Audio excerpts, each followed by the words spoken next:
Hello, good morning. டே 4. அனைவருக்கும் இனிய தீபாவளி நல்வாழ்த்துக்கள்.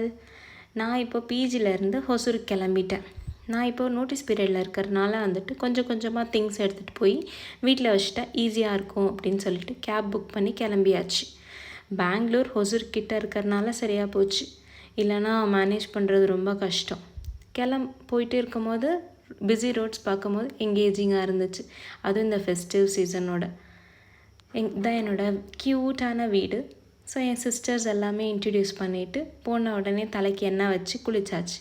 குளித்ததுக்கப்புறம் செம்ம பசி.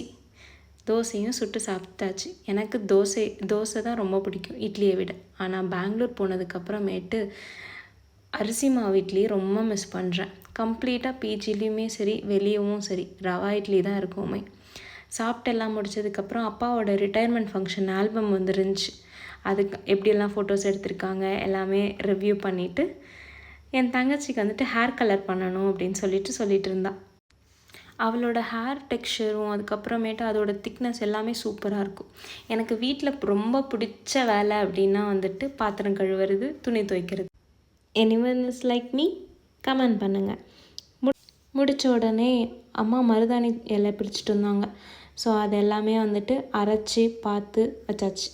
ஏன்னா நான் கைக்கு கோன் வச்சுட்டேன் இந்த டைம். ஸோ தங்கச்சிங்க 2 பேருக்கும் வச்சுட்டு மீதி இருந்தால் தலைக்கும் போட்டுப்போம். அம்மா இன்றைக்கி காரக்குழம்பு பண்ணியிருந்தாங்க, சூப்பராக இருந்துச்சு. சாப்பிட்டுட்டு ஒரு தூக்கத்தும் போட்டாச்சு. எனக்கு வீட்டில் ரொம்ப பிடிச்ச ஒரு ஸ்பாட்னால் இந்த வியூ தான்.